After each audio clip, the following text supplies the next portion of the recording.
Sometimes betrayal doesn't arrive quietly. It crashes into your life like a storm you never saw coming.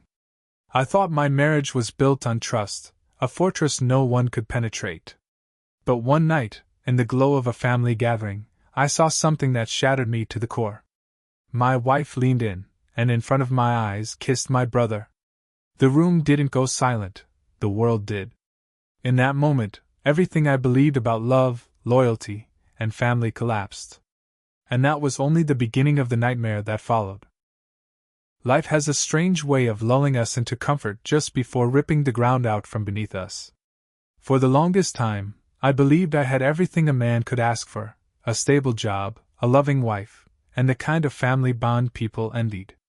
My world was built on what I thought were unshakable foundations: trust, loyalty, and the unspoken promise that family would always stand beside me, never against me. My wife and I had been together for years, weathering small storms and celebrating countless victories. She was my anchor in times of uncertainty, the person I confided in when the world felt too heavy to carry. Her laughter filled our home with warmth, her touch reminded me of safety, and her presence gave meaning to days that otherwise blurred together. To anyone looking in from the outside, we seemed inseparable, the perfect picture of a couple who had figured out life's secrets. My brother was part of that picture too, though in a very different way. He had always been close to me, sometimes too close. Growing up, we shared everything: toys, secrets, even dreams of what adulthood might look like. He was the wild one, the kind who chased thrills while I pursued stability. If I was the grounded sibling, he was the one who lived on impulse, always ready to bend rules or step over lines I wouldn't dare to cross. Despite his reckless nature, I loved him. Blood had a way of forgiving flaws, or so I thought. When my wife and I first married, I imagined the three of us would form a natural bond. My brother was charming, charismatic, and endlessly entertaining. He knew how to make people laugh, how to walk into a room and draw every eye without even trying. For a while, I was grateful for the way he lightened gatherings, made ordinary dinners feel alive, and helped distract from the monotony of everyday life. I trusted him, and more dangerously, I trusted that the people closest to me would never conspire against my heart. The early years of marriage were filled with moments that I stored like treasures. Vacations where time seemed to freeze, quiet evenings when we didn't need words to feel connected, and small triumphs that we celebrated as though they were milestones. I took pride in the idea that we were partners in every sense of the word. I believed we were unbreakable. But if life teaches anything, it's that cracks rarely show themselves all at once. They begin as whispers, moments so subtle they seem harmless. A laugh that lingers too long, a glance exchanged when they think no one notices, a silence in the middle of what should have been comfortable conversation. At first, I dismissed these things, chalking them up to my imagination. After all, what kind of husband suspects betrayal when everything appears intact? The turning point began in ways so ordinary, so mundane, that I couldn't recognize it for what it was. Family gatherings became more frequent, dinners stretched longer into the night, and my brother seemed to find every excuse to be around us. He claimed it was out of love, out of the simple desire to be close. I welcomed it. Why wouldn't I? Family was supposed to be a blessing, not a threat. Yet, looking back, the signs were always there. My wife's smile seemed to brighten more when he entered the room. Her laughter came easier in his presence. I didn't want to admit that my heart noticed, that my instincts whispered warnings I buried beneath trust. I told myself that love wasn't fragile, that I was safe within the walls we had built together. I worked long hours to provide for us, never imagining that in my absence, someone else could step into the spaces I left empty. My devotion to stability, to ensuring we never went without, blinded me to the fact that emotional absences can be just as dangerous as physical ones. My wife never complained. She never said she was lonely or felt unseen.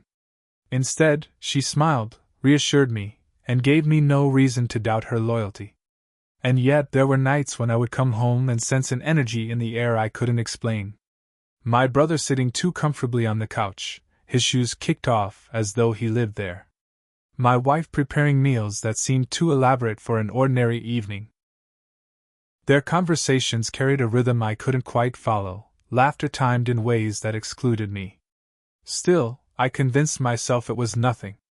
To think otherwise would have been to question the two people I trusted most. I remember one evening vividly. It was late summer, the kind of evening when the air hung heavy with warmth and the sky glowed in soft hues of gold and pink. I walked into the house after a long day, exhausted but eager to relax. The sound of laughter greeted me before I even set down my keys. My wife and brother sat together at the dining table, plates cleared, glasses of wine half full. They didn't notice me at first. They were leaning toward each other, eyes locked in a way that seemed intimate, though not in the way lovers might look. Or maybe it was, and I refused to see it. When they finally saw me, their reactions were swift, too swift. A joke made, a story retold, the moment covered with ease. I laughed along, pretending not to feel the pang of unease that had lodged itself in my chest. Over time, I began to observe more closely, though always in silence. The casual touches that seemed accidental, the way her hand brushed his arm, the way his gaze lingered a second too long. I asked myself questions I didn't want to answer. Was I imagining it? Was I simply insecure, projecting fears where none existed? I reminded myself of all the years of love, all the memories that proved our bond. Surely, I thought, betrayal was something that happened to other people, those less careful, less devoted. But the universe has a cruel way of teaching lessons we resist learning. The closer I looked, the harder it became to ignore.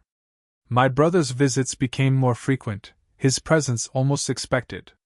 My wife never objected, never seemed uneasy. In fact, she encouraged it, insisting that family was important, that my brother needed us. I told myself she was right. I told myself that love was generous, that suspicion was poison, and that I was better than jealousy. What I didn't realize then was that betrayal rarely arrives in dramatic fashion. It doesn't knock loudly on the door and announce itself. It slips in quietly, dressed as kindness, wrapped in familiarity, until it feels like it belongs. By the time you recognize it, it has already taken root, weaving itself into the fabric of your life. And so, I continued on, blind in my devotion, unaware that the foundation of my world was already beginning to crumble. What I saw that night, the kiss that shattered everything, was not the beginning of betrayal, but the climax of something that had been unfolding right before my eyes. For years, I believed my greatest strength was trust. I never realized it could also be my greatest weakness. The unsettling truth about betrayal is that it rarely explodes out of nowhere. It builds in silence, drip by drip, until one day it floods everything. That's how it felt for me. For months, life carried on with the illusion of normalcy. We went to work, attended family dinners, celebrated milestones. On the surface, nothing had changed. But beneath it, I felt the shift, subtle, yet sharp enough to cut into me with every passing day. I tried to silence the unease. I told myself that I was overthinking, that love demanded faith, not suspicion. Yet, the smallest details began to gnaw at me. My wife's phone, once left casually on the coffee table, now seemed to never leave her side. My brother, who used to call me first with his news, now reached her instead. At gatherings, I caught their eyes meeting across the room, sharing silent conversations I wasn't a part of. None of it was proof, but all of it was poison. Nights became the hardest. I would lie awake, listening to her breathing beside me, steady and calm, while my mind raced with questions I couldn't silence. Did she still love me? Was I failing her somehow? Or worse, was I losing her to someone who shared not only my blood but my life's history? I told myself these thoughts were dangerous, destructive, but they never stopped coming. My brother began finding reasons to be around us more often. At first, it was excuses like borrowing tools, dropping off food, or asking for advice. Then, it shifted into casual visits that stretched long into the night. He blended so seamlessly into our lives that I almost forgot what it felt like to have time with my wife without his presence lingering nearby. There were evenings when he would sit too close, his hand brushing hers as they laughed over some shared joke. I'd tell myself it was nothing, but the pit in my stomach knew better. I started noticing how my wife changed around him. Her tone softened, her laughter became freer, her eyes sparkled in ways I hadn't seen in years. I couldn't deny it anymore. She looked at him the way she used to look at me. And that realization cut deeper than any blade ever could. It wasn't just about a stolen glance or a fleeting smile. It was about losing something I thought was mine forever. I tried to fight back against the tide in subtle ways. I made more effort at home, planned dinners, suggested outings, tried to recreate the spark that once defined us. She appreciated it, or at least pretended to. But I couldn't shake the feeling that her heart wasn't fully in it anymore. It was as though I was competing for her affection in my own marriage, battling a rival I should never have had to face. The more I tried to hold things together, the more strained they became. My patience wore thin, my smiles felt forced, and my silences grew heavy. I didn't want to confront her, not yet. Confrontation meant admitting my worst fears out loud, and I wasn't ready for that. As long as it lived in silence, I could convince myself it wasn't real. One evening, we hosted a small family gathering at our home. The house was filled with laughter, music, and the smell of food. I should have felt content, but instead, I felt like an outsider in my own life. I watched as my wife and brother moved around the kitchen in perfect rhythm, as though they had been practicing this dance for years. She cut vegetables while he stirred pots, their shoulders brushing, their laughter spilling over each other's words. Guests saw harmony. I saw betrayal in the making. At one point, my eyes caught theirs lingering too long. The room around them buzzed with conversation, but in that instant, it was as if they existed in their own world. Her hand rested lightly on his wrist as she leaned in to say something. He smiled, not in the casual way brothers-in-law should, but with an intimacy that felt stolen. My chest tightened, but I swallowed the hurt and forced myself to laugh at someone's joke. After that night, I couldn't pretend anymore. I began to observe them more closely, studying their interactions like a detective searching for evidence. It wasn't one single moment that broke me, but the accumulation of countless small ones.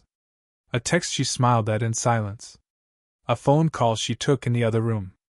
The way she seemed more alive when he was around. It was death by 1,000 cuts, each one invisible to anyone but me. I started questioning myself more than I questioned them. Was I being paranoid? Was my mind creating shadows where there were none? Friends and family saw nothing unusual. They praised our marriage, admired how close our family was. No one suspected the storm brewing just beneath the surface. That isolation was the hardest part, carrying the weight of suspicion with no one to share it with. But there came a day when I could no longer deny it. My brother had stopped by unexpectedly. I was home, but they hadn't realized I was in the next room. Their voices drifted through the walls, low and intimate. I couldn't make out every word, but I heard enough, the softness in her tone, the familiarity in his laughter. It wasn't what they said, but how they said it. It was the sound of connection, of intimacy I hadn't heard from her in a long time. When I entered the room, they fell silent too quickly. Her eyes darted to mine, wide with a flicker of guilt she tried to mask with a smile. My brother shifted in his seat, clearing his throat as though he needed an excuse just to exist there. I wanted to confront them, to demand the truth, but my words lodged in my throat. I smiled instead, carrying the weight of betrayal like a secret only I knew. From that day forward, every moment felt like a test of endurance. The tension was unbearable, yet invisible to everyone else. I was trapped in a world where love and betrayal coexisted under the same roof, and I couldn't tell which one was winning. And then the invitation came. Another family gathering, another chance to play the role of the happy husband, the trusting brother. I told myself it would be fine, that I was imagining things, that I needed to stop torturing myself. But deep down, I knew this night would be different. I didn't know how, I just felt it.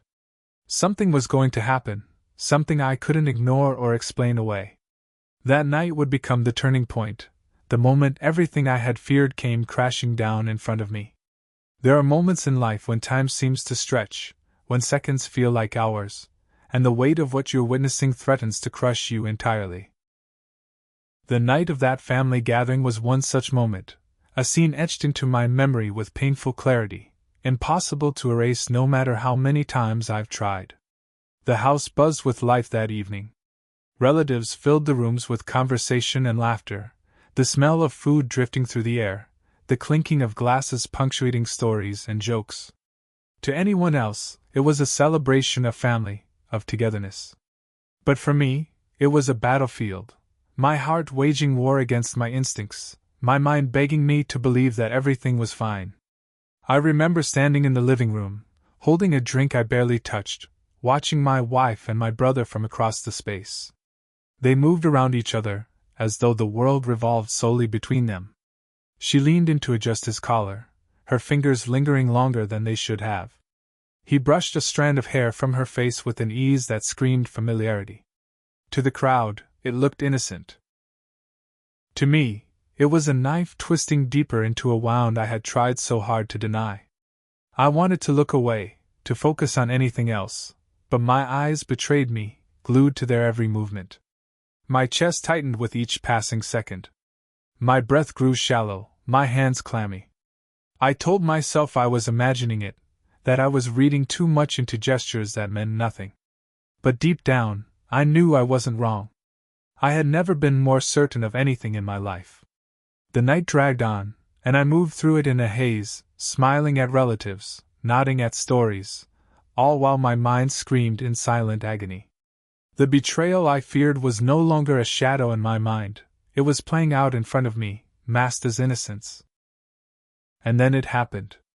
It was late, the crowd thinning as people began to say their goodbyes. The air felt heavy, the kind of weight that signals something is about to change forever. I walked back into the living room, ready to collect empty glasses and plates, when I saw it. My wife and my brother stood by the doorway, speaking quietly, too close to each other. Her face tilted up toward him, his hand resting lightly on her shoulder.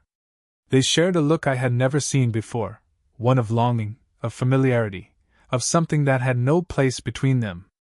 And before I could process what was unfolding, she leaned in. Her lips touched his. It wasn't a quick, accidental brush. It wasn't a slip of the moment. It was deliberate, intentional, filled with a tenderness that should have belonged only to me. In that instant, the world around me disappeared.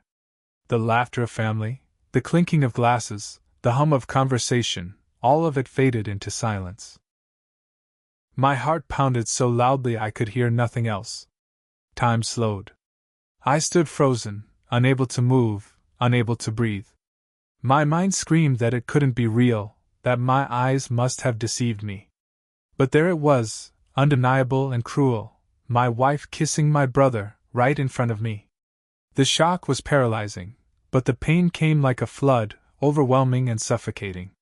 It wasn't just about the kiss, it was about everything it represented. Years of trust, love, and loyalty reduced to ashes in a single moment. The woman I had vowed to share my life with, and the brother I had trusted with my soul, had chosen each other in a way that betrayed me to my core. I wanted to shout, to tear the world apart, to demand answers that would never satisfy.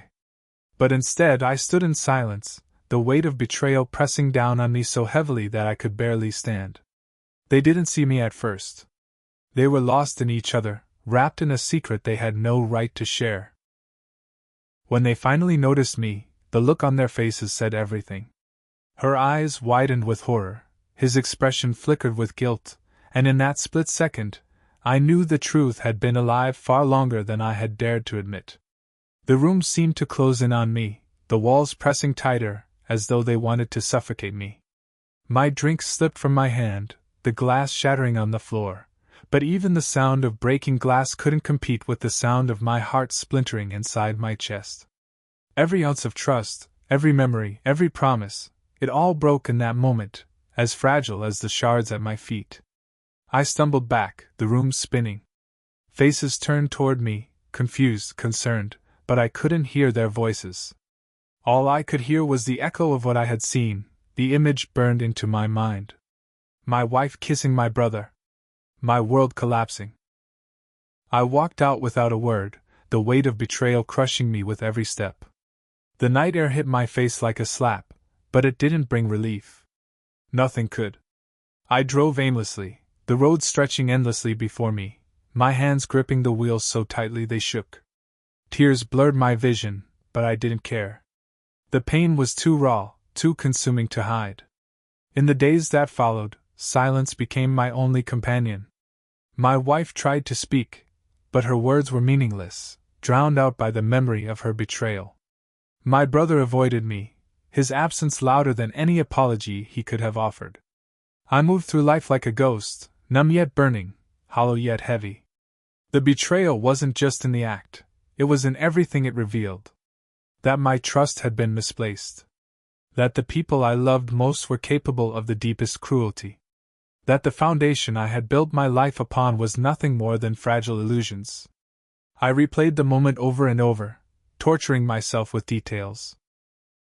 The way her lips lingered on his, the way his hand rested on her shoulder, the way they looked at each other.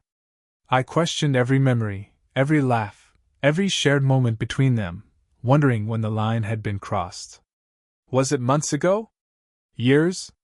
Had I been blind the entire time, or had I simply chosen not to see? The pain didn't stay contained to the heart, it spread through every part of my life. Work felt meaningless, friendships shallow, even simple routines became burdens. I couldn't escape it. Betrayal doesn't end with the act, it echoes, it haunts, it clings to you long after the moment has passed. I thought of confronting them, demanding answers, but what answers could they possibly give? What words could undo the image seared into my memory? None. The truth was written in the kiss I had witnessed. It spoke louder than any confession. And so, I carried it alone. Every time I looked at her, I saw the moment replay. Every time I thought of him, I felt the knife twist deeper. My world was broken, and I had no idea how to piece it back together. But one truth remained, undeniable and cruel: betrayal doesn't just wound, it changes you. It strips away who you were, replacing you with someone you no longer recognize. That night, I lost more than a wife.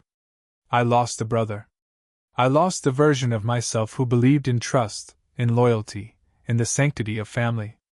And the man left behind was someone I barely knew. The house that once echoed with warmth now stands as a monument to betrayal. I left it behind, carrying nothing but the weight of memories that will never fade. My wife chose my brother, but in that choice, she revealed more about herself than she ever could with words. She showed me the fragile line between trust and destruction, between loyalty and selfish desire. I rebuilt my life in fragments, piece by piece, not by forgetting but by accepting. Betrayal cut me open, but in the wound, I found strength I didn't know existed. The faces of those I once called family no longer haunt me, they remind me of what I survived. And yet, sometimes late at night, I still ask myself, how do you ever learn to trust again, when the ones you loved most taught you what betrayal truly means?